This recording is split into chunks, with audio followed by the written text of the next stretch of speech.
Greetings, Phocuswright family. My name is Martinique Lewis, and I am a diversity and travel consultant here to talk to you all about diversity and inclusion within the travel tech space. Now, I'm sure what you're thinking, another diversity conversation. Well, absolutely, because for the first time in 2020, the world was forced to look at issues that we have within our own communities so that we can be more inclusive of everybody. So I'm here today to share something with you called the Diversity in Travel or Travel Tech Report Card.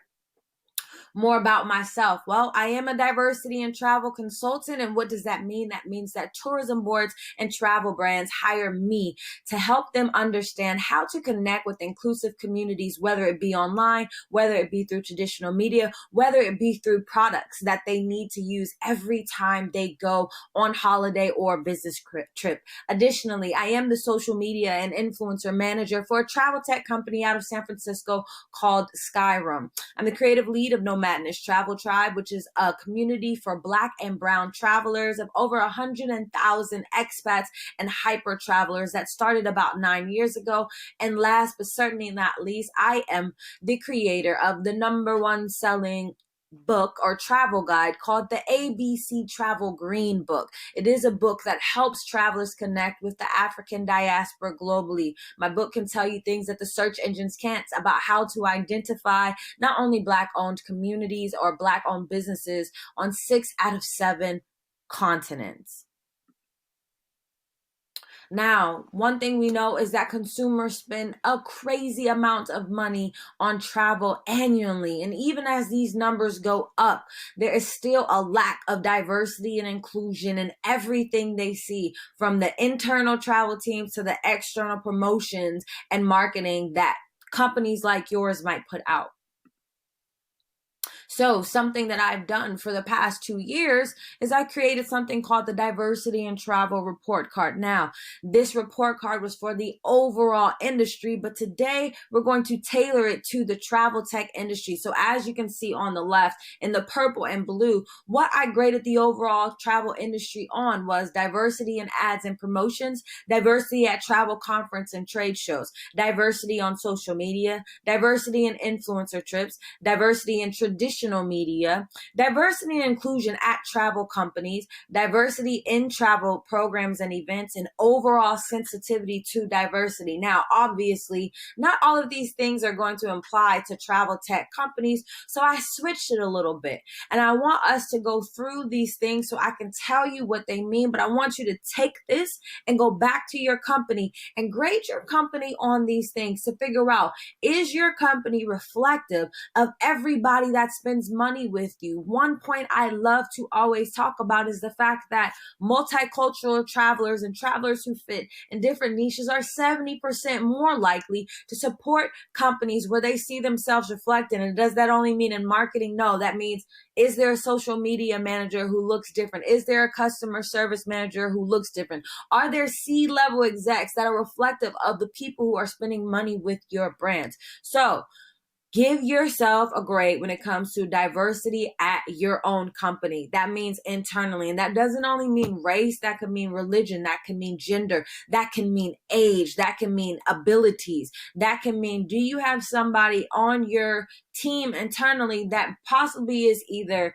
blind or deaf or in a wheelchair? And why do you need that? So that they can give you their perspective so you can understand your consumer from that viewpoint. Additionally, diversity and inclusion on social media. What does your company portray? Does your company only show white, skinny, able-bodied people using your products? And if so, how does that translate with you either tapping into new markets or getting in new consumers to your business? What is diversity and inclusion at travel tech conferences and trade shows? Is this the first time you've seen somebody who looks like me at Phocuswright?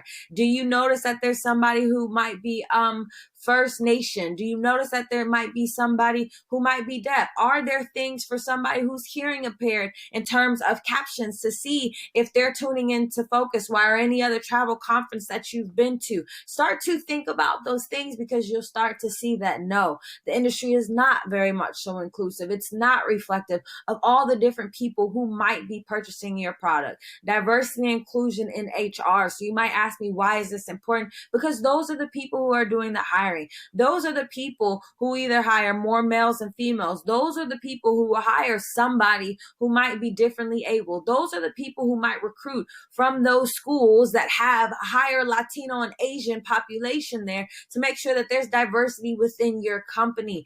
Diversity and inclusion in HR is extremely important. Diversity and inclusion in ads and promotions. What physical things are your company pulling out? And overall sensitivity to diversity and inclusion in the travel and tech industry. Do you even care? Does your company give a damn? And can we tell based off of the things that you do? Did your company not care at first and now they care? And we can tell the difference based off of the way you guys have transitioned and pivoted during the COVID era. And the thing about it is, if not, there's opportunity to move forward and show more diversity and inclusion. Now, I would love to just give you some facts. One thing that we know is that numbers do not lie. So 63 billion is the amount, and this actually 63 billion plus, and the number could change as another research comes out at mid-November. But $63 billion plus is the amount of money that African Americans spend on travel annually. 63 billion. That's not a small number. And now think, how much do we show African Americans in either our advertising and promotions? How many African Americans do we have on our team? And not only that, that's just African Americans. That's not Jamaican Americans. That's not Haitian Americans. That's not Panamanian Americans. That's not people who identify as Black. So that's only 63 million. Now imagine what it would be if you added all those other things. 220 billion. Huge number. That's the number that Muslims spend on travel annually. Do you have any Muslim people in your internal staff? Do you ever show any type of Muslim travel within anything that you do? No, but they are the ones that spend the most out of anybody else in our industry. And by 2026, they are projected to spend 300 billion. I always tell companies you would want to start appealing to them because they have the funds to go. And 1.6 billion, this is the amount of revenue a brand would generate if they captured 10% of the Hispanic adventure travel market. So if you're a travel tech company, right, and your brand is for adventure travelers, this is how much you would get if you only spent 10% on capturing that market. Now, I don't have a lot of time. This session was short, but I would love to open it up for questions. And this thing that you see to the right is something that I put out earlier this year called the Inclusion Bunch, and what does that consist of? This was a visual to show you this is what diversity and inclusion looks like. So from left to right, you have Sassy Wyatt, who is a blind travel blogger and journalist. You have myself in the middle, somebody who always puts an emphasis not only on Black travel, but diversity in travel. I'm the one who's going to tell you, hey, as a travel tech company, is your travel app, does it make sense to somebody who can't physically hear what it might say? Does it make sense to somebody who might be blind? How are they able to use it? Or I might say, hey, as a hotel, do you understand what it's like as a plus size person to have to turn to the side to walk through your narrow doorways? So that's what I do. On my right, there is Jeff Jenkins, who runs a community called Chubby Diaries, who puts on for plus size travelers, which a lot of people might not think about, but they are there. The person underneath Sassy, Charlotte Sampson, she represents represents travelers who are 60 and older. She said, everybody just thinks I want diapers and AARP. I travel just like you guys do, and I have the money to do it. I've saved my money to do it. Next to her is Dr. Kiona, who goes hard for under-marginalized communities, who talks about how she never sees herself reflected in travel anything, and she is Asian. Then underneath that, you have Dan and Carl, who are part of the LGBTQIA plus community, who spends more than Black travelers, Hispanic travelers, and Asian travelers. But does your company appeal to them? And not only in June, but in general. You have Karima Ashiru, who is a Muslim traveler, who I just let you know they spend $220 billion and $300 billion by the end of